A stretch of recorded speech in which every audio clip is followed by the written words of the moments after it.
This is the final segment of the first show of 2020. This is Monique Marvez, the Monique Marvez Show, and I'm entitling this one, Hindsight is so 2020, because I think in order to go forward, you do have to look behind you. There was a movie when I was a little kid called The Gumball Rally. It was a very funny movie. And there actually really is a gumball rally where people try to get across the United States as quickly as possible and not get arrested.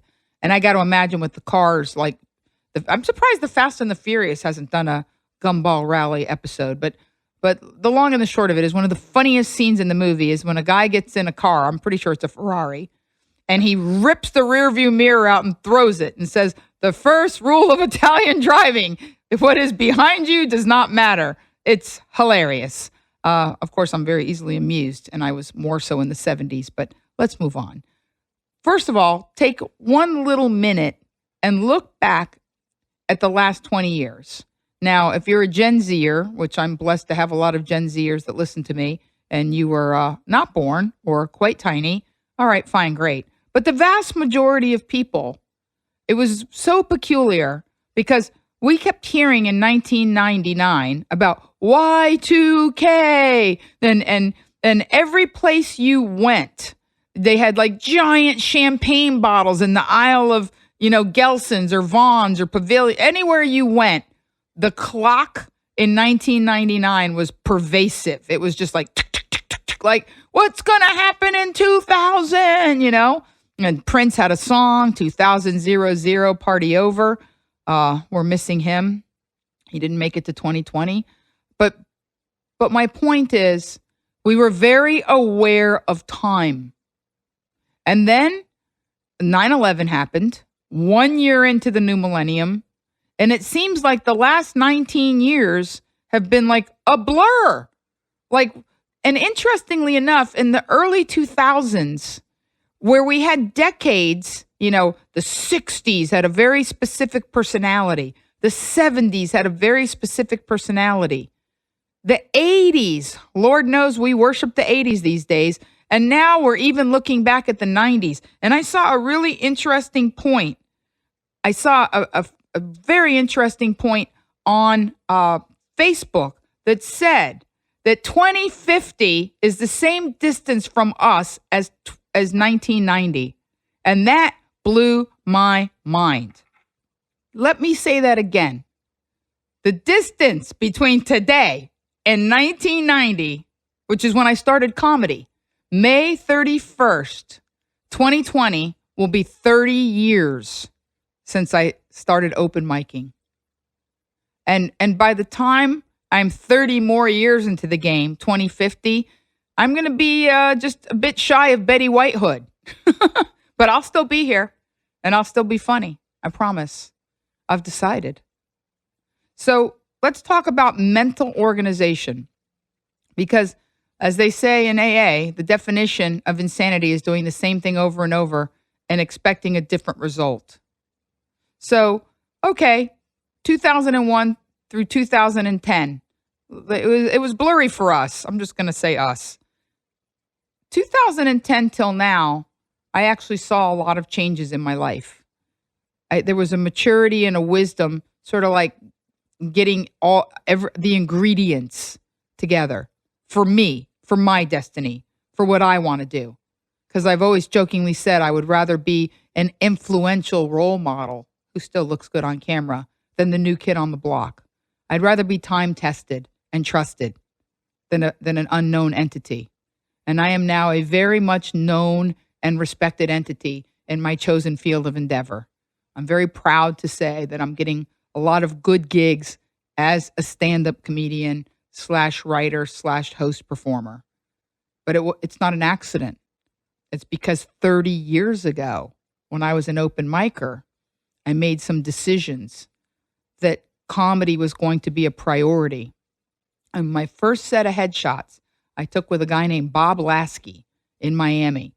And Bob Lasky was the photographer for Gloria Estefan. I got his name off a record album. I was an open micer in 1992. And I spent, I think, almost $1,000. And they used to charge you by roll of film.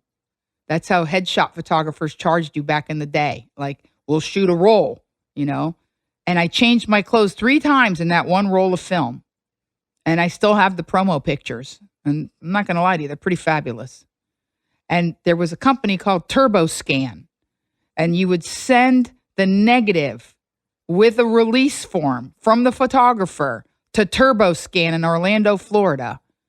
And they would print off 500 headshots or 500 full body shots, or they'd make you a card with several different looks on the card for a different price.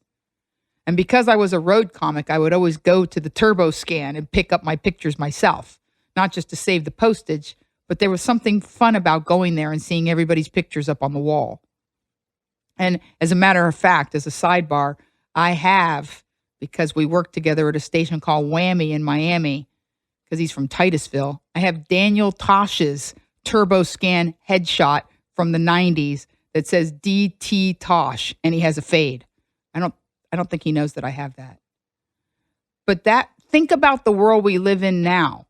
A printed headshot shipped to you in a large box versus a video press kit. At the end of this podcast, I have to upload 3 minutes of film, a high res. Even auditions now, you self-tape. By the way, boys and girls, I'm up for a part in a movie. And I can self-tape on my iPhone 11 and send it to producers on the other side of the country. If you want to do something, there has never been a greater time in the history of humanity. I'm going to let that sink in. I wanted you to hear the gravitas in my voice. There has never been an easier, better, more fun, more conducive to creativity time in the history of the human endeavor. Think about what you want to do and then organize your mind to do those things. Even if all you can do is dedicate 1 hour a day. Every cell phone has a timer. I actually have funny, cute egg timers all over my house because when I started doing what is called in the artist way morning pages, they said, write 3 pages, continuously in the morning. Every morning, write 3 pages, stream of consciousness. But I found that for me, the 3 pages came out very quickly. And it was the pages afterwards that kind of turned into gold because I write very fast. So what I did was I would set an egg timer for 1 hour and I would allow myself to write without thinking a whole lot about what I was writing. And usually by about minute 37, something would take over and I would come up with premises for jokes, ideas for a short film, things I wanted to put into a future one-woman show, a future sitcom, a future radio bit. Guess what? All of that stuff over the last almost 30 years has been used. So if all you can do is allow yourself 30 minutes by the timer on your phone, if you have to lock yourself in your car in the garage to get away from a harpy wife or a soul-sucking husband or an angry, martyred mate who feels like you don't deserve that 30 minutes, we'll talk about what to do with them, with their little skinny wire selves, on another podcast. But this is about you now. This is about 2020. This is about you doing something different. This is about organizing your day to follow a reorganized mind. I want you to wake up the day after you hear this and do one, it's funny, Eleanor Roosevelt said, do one thing that scares you every day. Well, I know people that do 10 things that scare them every day because they're fearful people.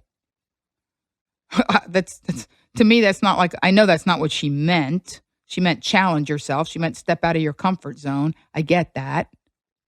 But what I'm saying is change your path. Pretend that you're being stalked by a spiritual serial killer, somebody who stalks people on the same path every day to try and kill their soul or their self-esteem. If you're secular, just think self-esteem. But my point is, change the way you walk to work or walk to your car or speak to your spouse or what you do when you get home. Do one thing the day after you hear this to shake up the norm, to throw off the status quo, to trick the soul killer that's stalking you, that's telling you, no, just keep doing the thing you're doing. Just keep walking like you're walking. No, don't forgive them. They don't deserve it. They were really mean to you. No, why would you be nice to that person? No. You know what? Sometimes it feels good to vent. Just go ahead. You're not hurting anybody by saying that. You're just getting it off your chest. I remember years ago, a friend of mine said that harmless venting was an oxymoron, that there's no such thing, that venting is just a fancy word for bitching. And I had to go with her on that. I hadn't heard it put that way.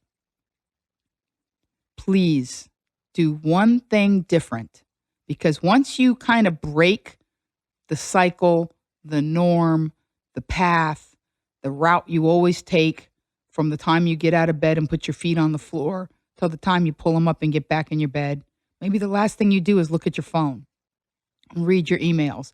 I have friends that the first thing they do every morning is take their phone off the nightstand and stare at it. I don't sleep with my phone in my bedroom. My phone is in the kitchen. I have to get up. I have to walk across the room. I have to get my coffee going. I have to walk my dog. I don't look at my phone until I've started my day like a regular person from 1975. Do one thing different and then start to organize from the change. Start to prioritize from that change. Everything is going to fall into place. I promise you, if you listen to this podcast one time, something's going to stick. Something's going to get embedded. Something. Because I've put so much goodwill and good juju and strong currency into it. Something's going to land. Because all I want for you for 2020 is for you to be free, looking in the right direction, and moving forward. My throat's actually dry. I'm going to take a sip of water, and then we're going to stick the landing. I'll be back in a second. So here we are, our final moments of the first show of 2020, the Monique Marvez Show. Hindsight is so 2020. We're going to look back, and we're going to recap, and here we are. The first segment was all about forgiveness, absolution, untying that knot of regret and guilt and debt and doubt, and moving forward when you're free and you're following your desires with no agenda, that it's not about manipulation. It's not about how other people see what you're doing. It's how what you're doing makes you feel. See, I jokingly say, I can't believe they pay me to be a comedian. And I almost don't want to say this and have it memorialized, because there's a part of me that has said for years, I feel like I'm stealing. I can't believe I get paid to do this. Because when I make people laugh, when I see their heads snap back, when I see them poking and elbowing each other, that's a joy. That is a joy. That is currency. See, I tell people, and I want to reference again the book, The Science of Getting Rich by Wallace Wattles, that when you get to be a certain age, and as much as I like to say I'm middle-aged if I live to be 114, and I'm not saying that's not possible, it's probably not likely. When you get to be on the other side, when you've seen the top of the hill, you're up there, you're looking around, and you realize that, hey, it's a plateau. I get to walk on the top for a while, but still, I got up here. The climb part is, that's behind me now. I'm either here or I'm not here. And I'm here to tell you that when you get to a certain point in your life, part of being at the top of the hill is understanding that there are some things that are more money than money. They're more cash than cash. There's a certain level of currency, of energy, of goodwill, of love, of kindness. And I have to tell you, I started this podcast by thanking you for asking where I've been, for asking for more material, for sending me messages, for letting me know that I was missed. And I must tell you that the currency that I've been receiving throughout my career, but most certainly for the last couple of years, most certainly the last year, the last few months, the love and validation that the universe is bestowing on me is absolutely more money than money.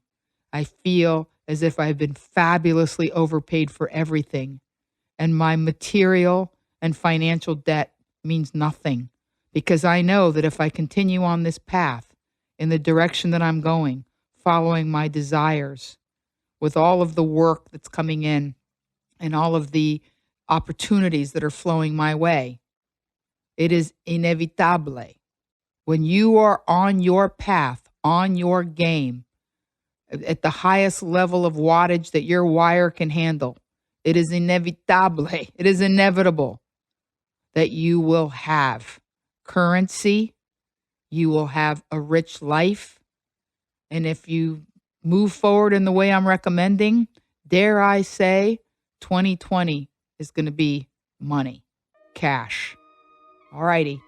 2020 is hindsight so that we can move forward in the direction of our dreams. I hope you've enjoyed the show. Thank you for listening.